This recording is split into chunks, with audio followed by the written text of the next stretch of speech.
Alors on est ici en face d'une série importante en nombre sur ton travail consacré aux piscines. Alors le titre que tu as donné, titre anglais qui conjugue Wonderpool, donc magnifique piscine.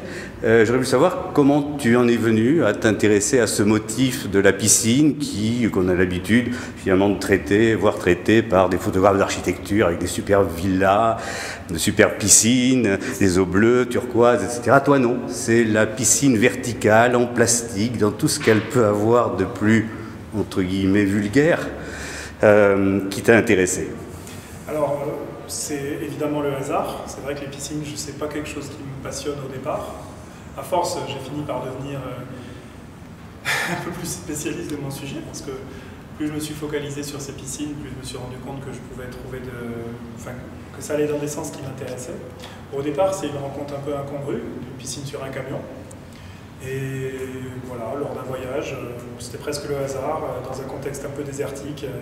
C'était tellement étrange de voir cette piscine bleu layette voyager à presque 100 km/h dans le désert.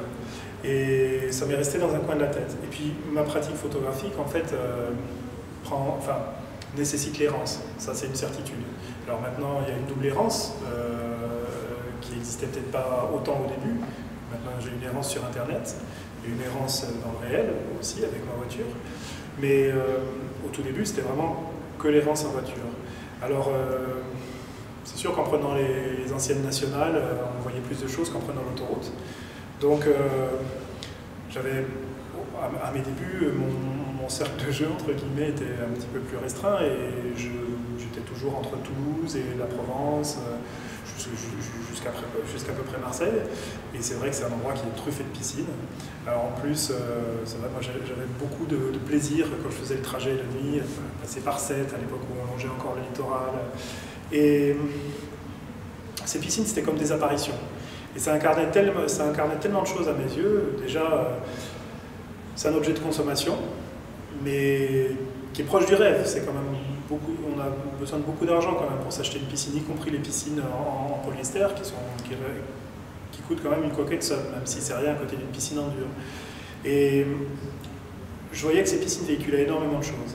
Ces questions de désir, le rêve américain, c'est aussi des écrans. Donc il y a un lien direct avec le cinéma. Enfin, c'est quelque chose qui se présente de manière frontale. Il y a quelque chose d'absurde aussi par rapport à leur mode de présentation. C'est vrai que c'est de l'absolu hors contexte, puisqu'une piscine, ça c'est être enterré et plein d'eau, et dans l'arrière-jardin d'un petit pavillon. Là, d'un seul coup, on se retrouvait dans une zone industrielle glauque, et on se retrouve encore avec cette grande piscine dressée, vide, à la verticale, qu'on peut voir de face comme de dos. Et avec toutes ces imperfections, toute l'incohérence qui a montré ça comme ça, et en même temps c'est vrai, et on peut comprendre les industriels qui les produisent, ça fait vraiment signe. Quand après une longue route, fatigué, on se retrouve face à une piscine illuminée, comme ça, le long de la route, c'est vraiment saisissant. Et moi ça m'intéressait sur tellement de plans, d'un point de vue social, du point de vue onirique aussi, poétique, formel aussi, puisque c'est vrai que le rapport à la sculpture est évident, le revers, c'est cette idée de recto verso, vraiment le fait. Et puis le côté un petit peu féminin, quand on les regarde verticales, on a la tête et puis une sorte de... Alors, là on peut voir... Forme d'érotisme peut-être. Oui d'accord, c'est une Vénus de Lespugue stylisée, quelque chose entre ça et un Moai isolé dans sa banlieue, alors du coup... oui, pourquoi pas. De toute façon, je n'ai pas forcément... On a eu l'occasion de discuter autour de cette exposition, mais personnellement, mon rapport à la nuit, c'est un rapport utérin. Clairement, c'est quelque chose, une sorte de palpitation dans la nuit, quelque chose de doux et enveloppant. Alors, ça m'est propre, mais je ne vis pas la nuit comme quelque chose de terrifiant. Au contraire, ce noir m'enveloppe. J'ai vraiment un grand plaisir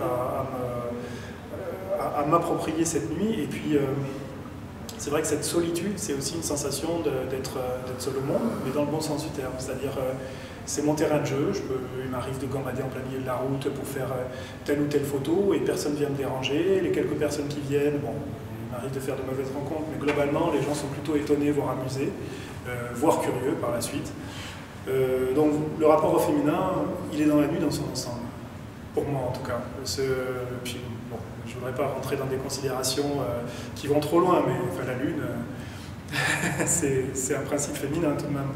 Et pour en revenir donc aux piscines, ce que j'aime beaucoup aussi, c'est tout ce que... D'un point de vue formel, en fait, c'est cette proximité, au début ça m'avait sauté vraiment aux yeux, c'est ce rapport à l'huître.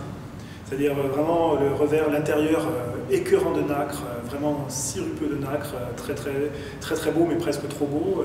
Avec là par exemple pour les piscines, un bleu layette, une forme un peu patatoïde, qui attire d'un côté la sympathie, mais en même temps à quelque chose d'absurde. Et le revers, une espèce de quelque chose d'aride, stratifié, qui fait penser à des courbes topographiques. Donc vraiment on était... Et puis bon, du coup, tout ce que dans ce bleu layette, tout ce qu'on peut y mettre, alors sur une de mes images, on voit l'ombre projetée d'un palmier, ce qui est effectivement une facétie, mais c'est pas non plus totalement un hasard. Enfin, ça renvoie à tellement d'imaginaire, l'imaginaire du cinéma, l'imaginaire de l'écran, les drive-in aux États-Unis. Ça fait penser aussi aux pistes de skate, ce qu'on appelle justement les pools, puisqu'au départ, en Californie, au début des années 70, il y a eu une grande sécheresse qui a fait que les skateurs se sont réappropriés des piscines vides pour en faire des terrains de jeu. Voilà, c'est un motif presque inépuisable et qui, du coup, plus je creusais ce motif et plus je trouvais à exploiter dans tous les domaines qui m'intéressent, c'est-à-dire à la fois la lumière, à la fois cette relation à l'urbanisme et à l'architecture, et à toutes ces zones de transit où on sent une histoire, on sent des traces, des choses qui se sont passées, quelque chose en devenir, quelque chose vraiment entre deux, et le rapport aussi à la sculpture, évidemment.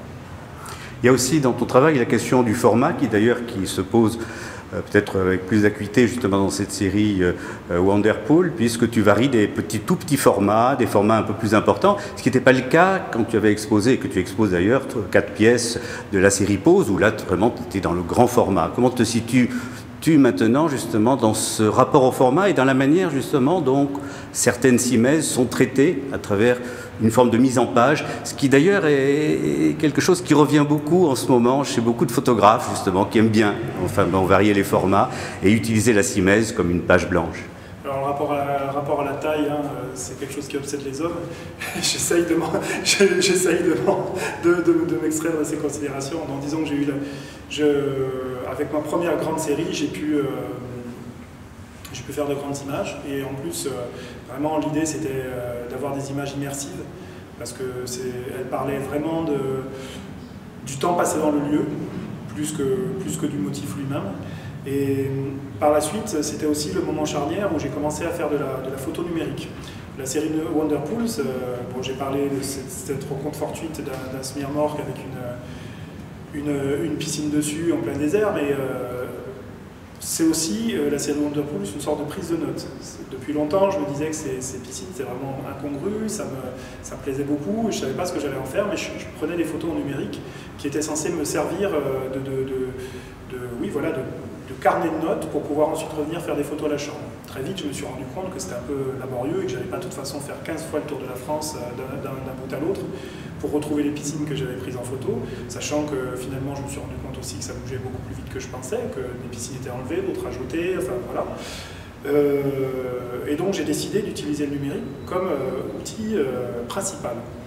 Donc d'un côté j'avais mon travail à chambre, et pour les piscines j'ai décidé que comme c'était un outil, que c'était un objet artificiel qui parlait d'artifice, j'allais aller franco dans cette direction-là, et j'allais retoucher les images de manière à ce qu'elles disent exactement ce que je voulais, en tout cas qu'elles aillent à fond dans cet artifice, dans ce côté Hollywood,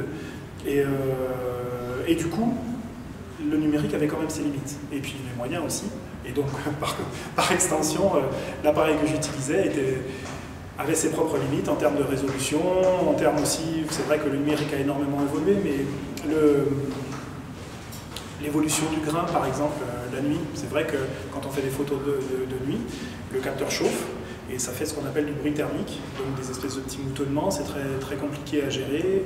Donc ce que je voulais faire, ce qui était ma priorité, c'était d'avoir des images dans lesquelles, par rapport aux images que je faisais à la chambre, on ne ressent pas un déficit de qualité. Et j'ajouterais que le rapport à la taille, comme mon sujet était gigantesque, je m'étais dit que c'était peut-être redondant d'essayer d'avoir des images gigantesques. Alors, selon les contextes, des fois il me semblait pertinent d'avoir de grandes images, sur cette série notamment. Dans ce cas-là, j'ai fait des affiches. Et je les ai affichées vraiment dans le mode de... Je trouvais que ça avait une relation avec la piscine, c'est-à-dire dans des abribus, des choses comme ça. Et auquel cas, les affiches nécessitent une résolution inférieure à un tirage expo. Donc là, ça passait parfaitement. Et sur l'expo, là par exemple, j'ai affiché le format maximum permis par les images sans qu'on ait une sensation de déficit de qualité, sauf pour certaines que je trouve aussi, il y a aussi cette relation, certaines images je les trouve moins intéressantes, enfin, je trouve pas intéressant de les montrer en grand. Et dernière chose, effectivement, c'est que dans les expositions actuelles, maintenant on apporte beaucoup de soins à varier les modes de présentation, du collage, du punaisage, les petites, des fois des tirages libres avec des pinces à dessin pour les lester, c'est très beau. Souvent des cadres somptueux. Avec le temps, j'en suis un petit peu revenu et je me dis souvent que, comme tout à l'heure je parlais des graphistes qui se font photographes en poussant les manettes à fond sur Photoshop pour rattraper des maladresses techniques. Souvent les photographes actuellement sont graphistes, c'est-à-dire font de très belles expos dans leur ensemble. Visuellement c'est somptueux et des fois je me dis que ce qui est encadré avec autant